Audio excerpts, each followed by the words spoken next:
How you doing, y'all? Matt Mess Beers, back with this beer. That beer? This beer? Yeah, a little bit of Woodland Farm Brewing up in this piece. We have a little bit of running on emptiness. It's a barrel-aged strong ale. Yeah. This experimental blend has been 2 years in the making. It started with a portion of our anniversary Wee Heavy Ale, aged in rye whiskey barrels for a year. These barrels, were then blended with our LB Lives barley wine and then aged in cherry brandy barrels for over a year. Say, what, son? So double barrel aged, Wee Heavy, blended with a bunch of stuff going on. There you go, Woodland Farm Brewing, 12% ABV. What are you gonna do? Not a big hiss. Carbonation might be an issue. We will figure it out. Using these sweet, like floral grandma glasses that my Oma gave me for one Christmas. I dig the labels. Basic. Nothing too crazy. Name in the beer. Little pastels. Not the biggest pastel guy in the world, but we'll see what's what. And as far as, reading a label, not knowing what's going to come out of the beer, what the beer is going to look like, kind of looks like what I expect a Scotch ale Wee Heavy to look like. I mean, it has that kind of rich, deep kind of coppercorn kind of color going with it, with that kind of brown, like rich mahogany / brown kind of thing going on with it. The big difference is a lot of these Wee Heavy, these malty or forward kind of Wee Heavy Scotch ales tend to have a nice head to them. You're talking about a double barrel aged beer. Still got a nice head going on. Looks the part, let's put it that way. So, yeah. The nose. Spicy booziness. Almost like a rum kind of thing. I mean, he talked about these brandy barrels. Cherry brandy barrels. I know apple. I know a lot of different brandy barrels, but cherry brandy. Interesting. So there's definitely a bourbon characteristic in there. There's definitely some kind of brandy thing in there. I would lean more kind of like like a generic brandy more than anything else. But tell me it's brandy barrel, fine by me.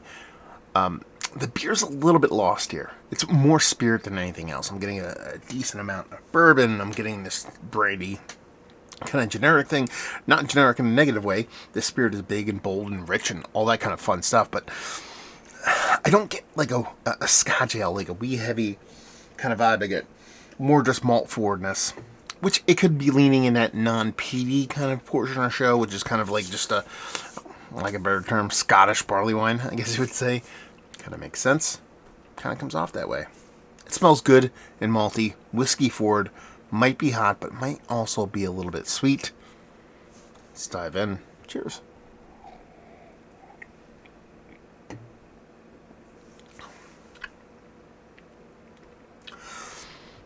Okay.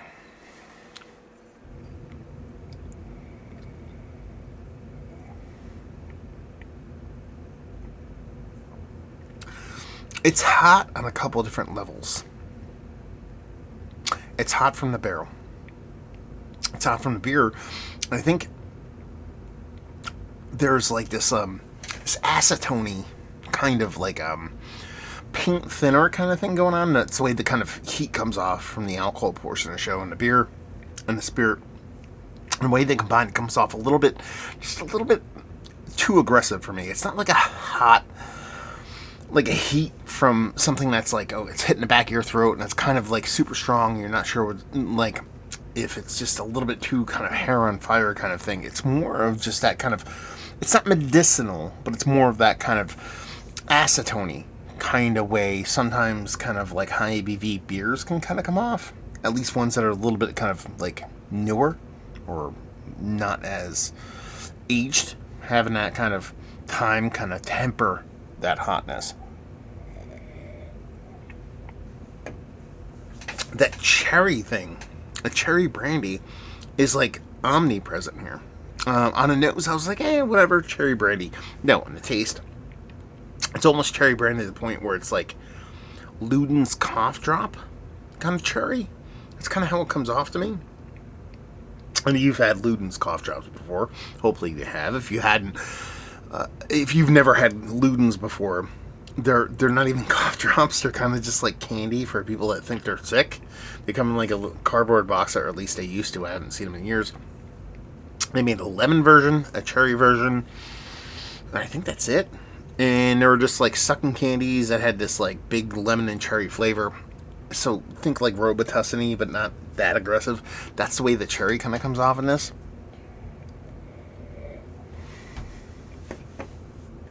So it kind of makes sense, when you think about it. You usually get these kind of richer kind of cherry notes from like a big bourbon barrel or a big bourbon spirit. So it kind of melds well with that. It's too young and too thin for me to really get all hot and bothered over. The beer itself is more of kind of like an English/Scottish kind of barley wine, to where it's not like a traditional kind of JW Lee's or Hardy's kind of barley wine, but there's something about it that's like a little bit kind of wee heavy, Scotch ale-y, but it's not like a peat mossy kind of smoked kind of peaty kind of barley wine that you'd expect from some kind of Scotch ales, but it has that kind of richness to it. So think of English barley wine, a little bit more kind of richer malt forward, that you're leaning into like that kind of wee heavy Scotch ale. The spirit side of things, very, very much kind of like liquid spirit, that the barrel's not giving you a ton. Sure, there's a little charriness, a little smokiness, a little bit of chocolate vibes, a little bit of vanilla vibes, with the way the bourbon comes off, the way that kind of cherry brandy kind of comes off, that dominates the spirit side of things. And really what this ends up being, for me at least, this guy, something that needs a little bit of time. I'm not the biggest long haul ager when it comes to kind of multiple moving parts of beer. You're talking about a Scotch ale, went into a barrel, left a barrel, went into another barrel, stuff like that. Those things tend to kind of minimize or tend to kind of shorten the lifespan or longevity of something that is just, core 4, bottle conditioned, will age forever. But, with this being a year and a half old, it's 2021 bottle, so probably more like a year, even less. I think time on this would do it a very cool service. Would it be awesome? I don't know. Some of these flavors are hot. Some of these kind of like bits and pieces are a little bit aggressive, to the point where I'm not sure if they'll kind of mellow out, get to the point where they'll be like all-time home run hitting fantasticalness. But I kind of think about this beer in a way I think about a pear. Okay, we're going to get in, like, the weeds now of what I like in my life. So, my favorite thing in the world to eat, fruit-wise, is a pear. I think pears are the best. Blueberries, fantastic. Melons, honeydew, cantaloupe, all that stuff. Love it. Love it to no end. But really, if you gave me the best of the best of the best when it comes to fruit, for me, I don't think you can really get much better than a really awesome pear. The problem with that is pears have like a period of time where they're perfect, ripened, the whole nine, usually about 15 to 20 minutes. That's kind of like how pears roll. You get a nice banana, awesome banana, buy bananas, the whole week you have banana. It's great. Apples, maybe a little bit different, but you have a longevity with bananas, or apples. And it kind of, that's how it is for most fruits. But man, pears are like, I'm not totally ripe at all in any form or fashion. I'm ripe for 15 minutes in, now I'm rotten. That's kind of how pears roll. Like, they're just awesome when they're awesome, but they're awesome for a very, very short window. I'm not saying this beer has a lifespan of 15 minutes, but it kind of reminds me of that kind of vibe, of that kind of ebb and flow when it comes to like pears, is that I could see this beer being like cash money fantasticalness. But it might be a 6-month window. It might be a 1-year window. It's one of those things where you don't know. And that's the hard part about it, is because with the way those kind of fusel alcohols, kind of hotness kind of comes off, but there's flavors that are really big in here, and everything's kind of like aggressive to the point where it's kind of manic. This beer is going to have a window that it's absolutely fantastic. Do I know when that window is? No. Do I think it'll happen? Yes. I don't know. You almost need a case of these. Open one every 3 to 6 months. Try to find that window. And the second you drink this and you go, this is amazing, just keep drinking them. I know, sure, 12%.